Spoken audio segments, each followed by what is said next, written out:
Hello everyone, welcome to my channel अकाउंटियर।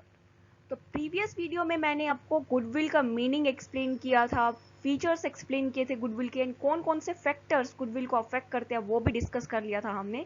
And ये भी देख लिया था कि क्या ज़रूरत होती है वैल्यू करने की गुडविल की। तो मैंने आपको मेथड्स बताए तो थे कि क्या क्या मेथड्स है कैलकुलेट करने के लिए, पर उनको एक्सप्लेन नहीं किया था। इस वीडियो में हम मेथड्स को देखेंगे, कौन कौन से मेथड्स से हम गुडविल की वैल्यूएशन कर सकते हैं। बेसिकली यहाँ पे 4 मेथड्स है गुडविल की वैल्यूएशन करने के लिए: average profit method, weighted average profit method, super profit method and capitalisation method.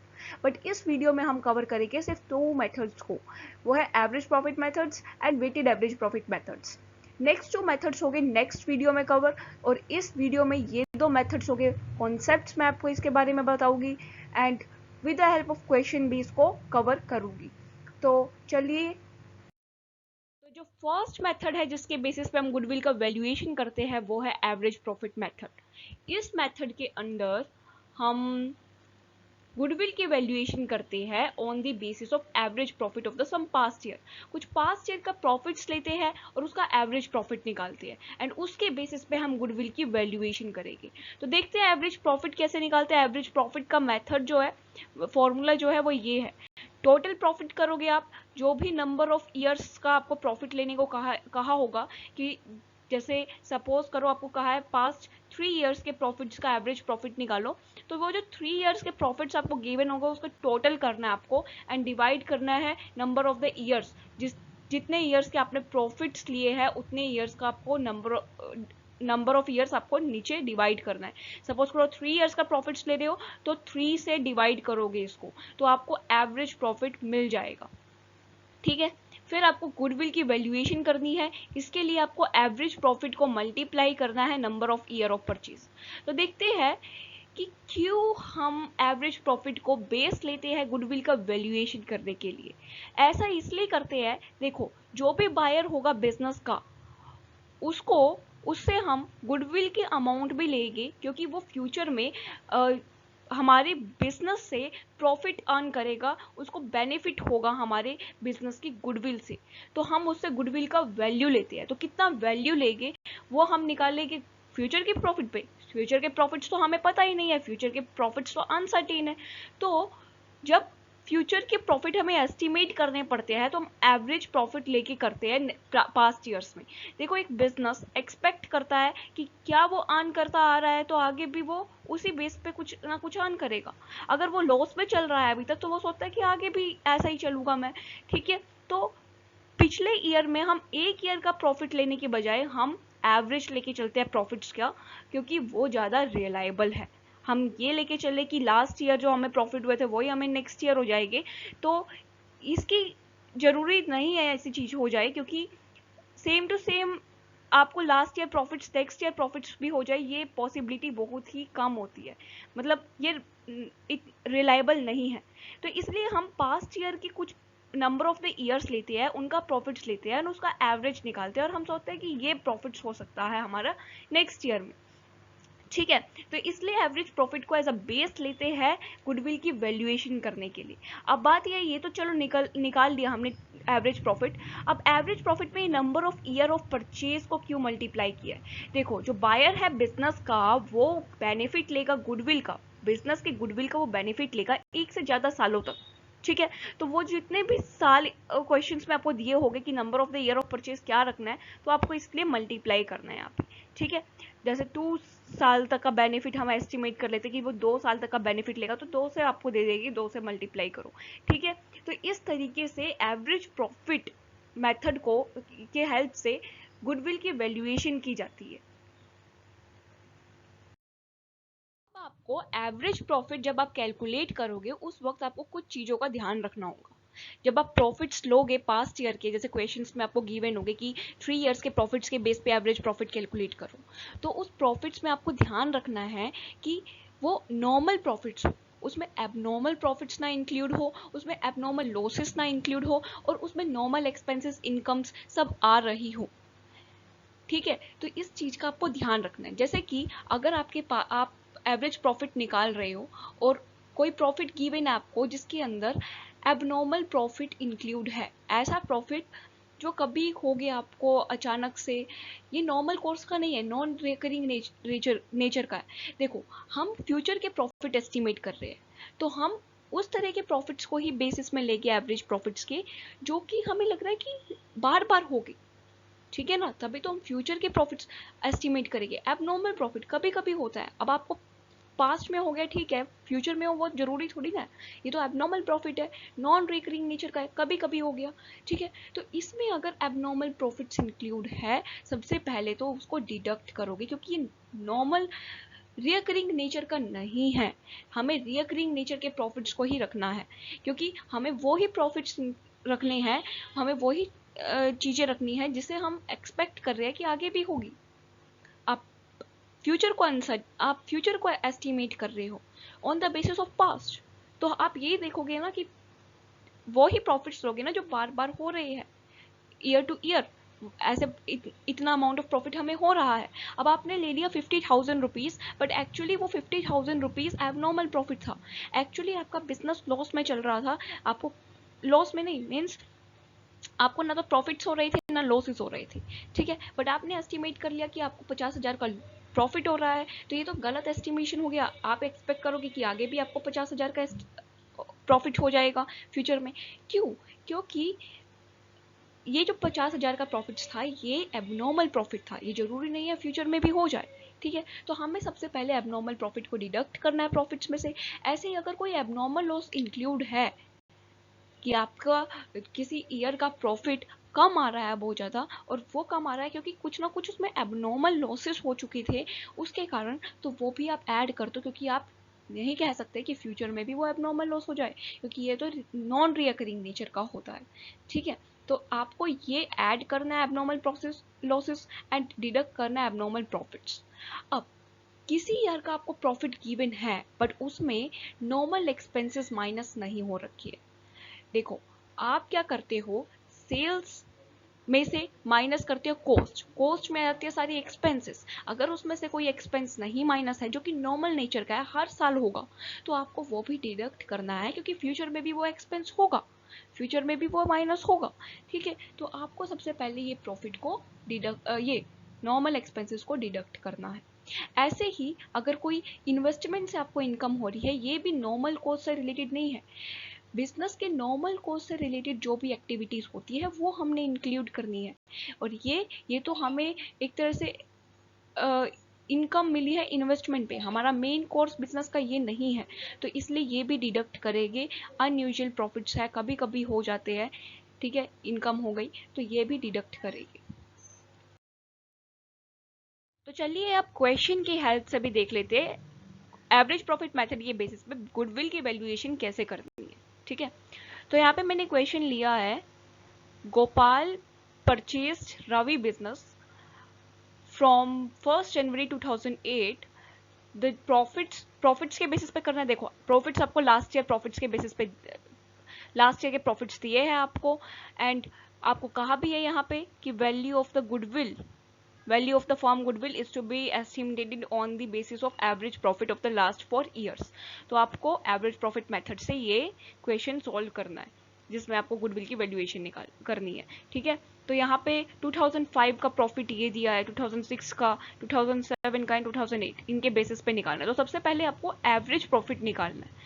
Average profit निकालने के लिए आपको टोटल प्रॉफिट करना होगा। अब आपको सीधा इसमें डायरेक्टली टोटल नहीं कर देना, यहाँ पे आपको ये भी देखना है कि कुछ चीज़ें हैं जैसे कि एबनॉर्मल लॉसेस इंक्लूड है, एबनॉर्मल गेन इंक्लूड है, तो ये चीज़ों का भी हम करेंगे इसमें से प्लस माइनस जो भी होता है। चलिए देखते हैं कैसे करना है। प्रॉफिट्स है 2005 के 74,000, इसमें तो कुछ भी नहीं दिया है तो ये तो डायरेक्टली ऐसे ही लिखा जाएगा। एंड 2006 के जो प्रॉफिट है 66,000, इसमें एबनॉर्मल लॉस भी इंक्लूड है 12,000, यानी कि इसमें से माइनस मतलब कोई प्रॉफिट होगा 2006 का, उसमें से माइनस हुआ है 12,000 रुपीज, तब जाके 66,000 यहाँ पे इन्होंने लिखा है, ठीक है। अब हमें क्या करना है, ये माइनस हुआ था, हमें वापस से प्लस कर देना है, क्योंकि हमें एबनॉर्मल लॉसेस इंक्लूड नहीं करने इसमें। तो ये माइनस किया था पहले क्योंकि चार्ज किया हुआ है, देखो चार्ज लिखा हुआ है तो इसलिए माइनस हुआ होगा ये प्रॉफिट्स में से। अब हमें वापस से इसे प्लस कर देना है, इसका इफेक्ट खत्म करना है। तो 66,000 में हमने कर दिया प्लस 12,000 एंड अब आ गया हमारे पास 2006 का जो भी प्रॉफिट है वो निकल चुका है 78,000 रुपीज। ऐसे ही हम 2007 का लिखेंगे 1,28,000, बट इसमें इंक्लूड है एबनॉर्मल गेन 10,000, यानी कि ये प्रॉफिट लिखा है after adding 10,000 rupees of the abnormal gain. तो हम इसका इफेक्ट खत्म करेंगे, हम माइनस कर देंगे, ठीक है। ये प्लस हो रखा है इसमें, हम इसलिए माइनस कर रहे हैं इसमें, ये चीज को समझना जरूरी है, ठीक है। तो 1,28,000 में से 10,000 डिडक्ट किए हमने, तो हमारे पास आ गया 1,18,000। ये प्रॉफिट एक्चुअली जो नॉर्मल प्रॉफिट है 2007 का वो है 1,18,000। 2008 का प्रॉफिट दे रखा है 88,000, बट इसमें 8,000 as insurance premium of the farm property which is done in this year नहीं इंक्लूड हो रखा है, यानी कि ये एक्सपेंस है और ये एक्सपेंस करंट ईयर का है। नॉर्मल नेचर का एक्सपेंस है 8,000 का जो कि इंक्लूड नहीं हुआ है। और जब हम एक्सपेंस इंक्लूड करेंगे, एक्सपेंस एक्चुअली माइनस होते हैं प्रॉफिट्स में से, माइनस होगी कि इतने प्रॉफिट हमने दिखा रखा है 88,000, बट इसमें से कुछ और हमें 8,000 रुपए और पे करने हैं एज अ इंश्योरेंस प्रीमियम, तो हमें डिडक्ट करना होगा प्रॉफिट्स निकालने के लिए, तो इसलिए हमने 8,000 डिडक्ट किया है। अब बचे हमारे पास 80,000 रुपीज जो कि प्रॉफिट है 2008 का। अब प्रॉफिट्स तो हमने निकाल लिए कि जो सही सही प्रॉफिट्स है ईयर्स के वो हमने निकाल लिए, बट अब हमें निकालना है टोटल प्रॉफिट। टोटल प्रॉफिट निकालेंगे, इन सबको प्लस करेंगे 74,000, 78,000, 1,18,000, 80,000, इन सबको प्लस करेंगे एंड हमारे पास आएगा 3,50,000। एवरेज प्रॉफिट 4 ईयर्स के बेसिस पे है, तो 3,50,000 को डिवाइड करेंगे 4 से एंड हमारे पास निकल जाएगा 87,500। तो गुडविल की वैल्यूएशन करने के लिए इन्होंने कहा है, मतलब मेथड क्या होता है, average profit into number of the year of purchase, and इन्होंने कहा 2 ईयर का परचेज आपने लेना है, ठीक है। तो 2 से मल्टीप्लाई करेंगे तो गुडविल की वैल्यूएशन होगी वो होगी 1,75,000, ठीक है। आई होप आपको ये मेथड समझ आ गया है, मैंने आपको कॉन्सेप्ट भी एक्सप्लेन कर दिया है एंड क्वेश्चन की हेल्प से भी बता दिया कि कैसे आपको गुडविल की वैल्यूएशन करनी है। तो चलिए अब देखते हैं वेटेड एवरेज प्रॉफिट मेथड की हेल्प से गुडविल की वैल्यूएशन कैसे करनी है। वेटेड एवरेज प्रॉफिट मेथड एक मॉडिफाइड फॉर्म है एवरेज प्रॉफिट मेथड्स की। एक्चुअली जब हम एवरेज प्रॉफिट मेथड से फ्यूचर प्रॉफिट्स को एस्टिमेट करते थे गुडविल की वैल्यू निकालने के लिए, तो हम एवरेज प्रॉफिट्स को, मतलब जो पास्ट ईयर प्रॉफिट्स थे उनको हम इक्वल वेटेज देते थे, ठीक है। हम उसमें नंबर ऑफ द ईयर्स लेते थे एंड फिर डिवाइड करते थे टोटल ऑफ द ईयर्स से, नंबर ऑफ द ईयर्स से, तो हम उनको वेटेज इक्वल देते थे। बट यहाँ पे वेटेड एवरेज प्रॉफिट मेथड में हम अलग अलग वेटेज देंगे अलग अलग प्रॉफिट्स को। और ये क्यों करते हैं हम, इसलिए क्योंकि प्रॉफिट्स इंक्रीजिंग होते हैं, डिक्रीजिंग होते हैं, कॉन्टिन्यूसली कॉन्स्टेंटली इंक्रीज डिक्रीज हो रहे होते हैं, एंड क्या एक्सपेक्टेशन होती है हमें कि रिसेंट ईयर प्रॉफिट्स के एक्सपेक्टेशन ज़्यादा होते हैं कि फ्यूचर में आ जाए, तो इसलिए हम उसको ज़्यादा वेटेज देते हैं एंड जो थोड़ा पुराना है उसको कम देते हैं। बट अगर प्रॉफिट्स कंटिन्यूसली डिक्रीज कर रहे हैं तो हम रिसेंट ईयर प्रॉफिट को कम वेटेज देते हैं। तो नॉर्मली हमने वेट्स असाइन करने हैं 1, 2, 3, और आप जो सोच रहे हो एवरेज प्रॉफिट मेथड में वहां पे भी हम वेट्स असाइन करते थे, एक्चुअली वहां पे हम सभी को इक्वल देते थे 1, 1, 1, तो इसलिए वहां पे नहीं चेंज हुआ।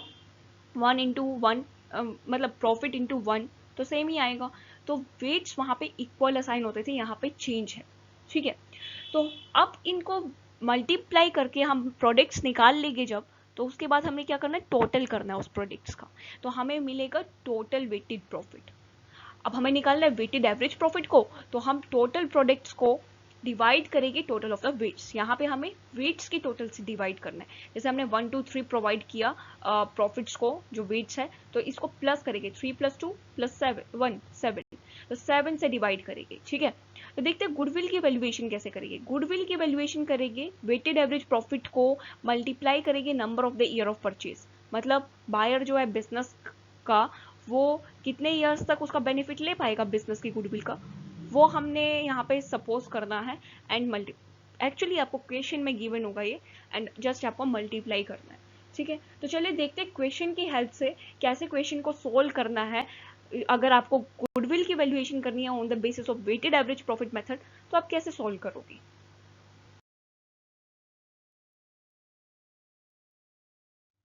तो चलिए अब देखते हैं क्वेश्चन की हेल्प से कैसे हमें गुडविल की वैल्यूएशन करनी है on the basis of weighted average profit method.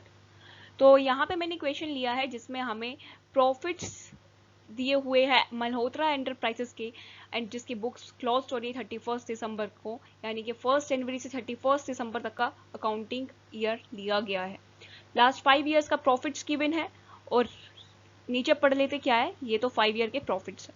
ठीक है, नीचे कहा है कि calculate the value of the goodwill on the basis of 3 year purchase of weighted average profit method. तो यहाँ पे हमें वेटेड के बेसिस पे करना है, वेटेड एवरेज प्रॉफिट मेथड के बेसिस पे गुडविल की वैल्यूएशन करनी।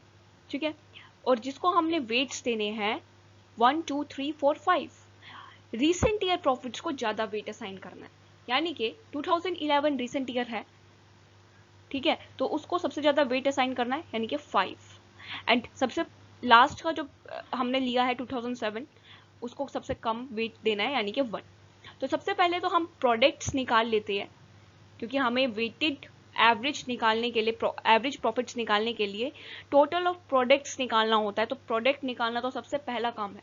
तो प्रोडक्ट निकालने के लिए प्रॉफिट आपको ऐसे लिखना है एंड इनटू 1 करना है, एंड आपके पास प्रोडक्ट आ जाएगा। फिर ऐसे सेकंड में करना है, उसका उस पे जो वेट असाइन किया है वो उससे मल्टीप्लाई करना है, आ जाएगा। फिर इसमें करना है, इसको मल्टीप्लाई करना है 3 से, तो आ जाएगा, एंड देन इसको 4 से, तब आ जाएगा, एंड ये ऐसे करके आपके प्रोडक्ट्स आ जाएंगे। 2007 का प्रोडक्ट आ जाएगा, 8 का, 9 का, 10 का, 11 का। अब हमने क्या करना है, टोटल करना है इन प्रोडक्ट्स को। टोटल करके आया है 25,62,000 रुपीज। अब टोटल ऑफ प्रोडक्ट आ चुका है आपके पास, तो आपको वेटेड एवरेज प्रॉफिट मेथड के लिए टोटल ऑफ प्रोडक्ट्स को डिवाइड करना है टोटल ऑफ वेट्स। तो इसलिए वेट्स भी टोटल करेंगे, वेट्स टोटल करेंगे तो यहाँ पे आ जाएगा 15। तो 15 से डिवाइड करना है 25,62,000 रुपीज को, आ जाएगा 1,70,000 रुपीज। ठीक है, तो गुडविल की वैल्यूएशन अभी करनी है, जो कि हम करेंगे वेटेड एवरेज प्रॉफिट मेथड को मल्टीप्लाई करेंगे number of year of purchase से, and number of year of purchase क्या गिवन है, 3 ईयर परचेज। तो 3 ईयर से मल्टीप्लाई करना है, 3 से मल्टीप्लाई करेंगे आएगा 5,12,400। तो ये आ जाएगी आपकी गुडविल की वैल्यू। ठीक है, तो आई होप ये आपको क्वेश्चन समझ आया है, आपको कॉन्सेप्ट क्लियर है वेटेड एवरेज प्रॉफिट मेथड का, कि कैसे हम गुडविल की वैल्यूएशन करते हैं वेटेड एवरेज प्रॉफिट के बेसिस पे। तो अगर आपको ये दोनों कॉन्सेप्ट्स क्लियर हुए हैं इस वीडियो से, तो प्लीज मेरी वीडियो को लाइक कीजिए एंड सब्सक्राइब कीजिए मेरे चैनल को। Thank you.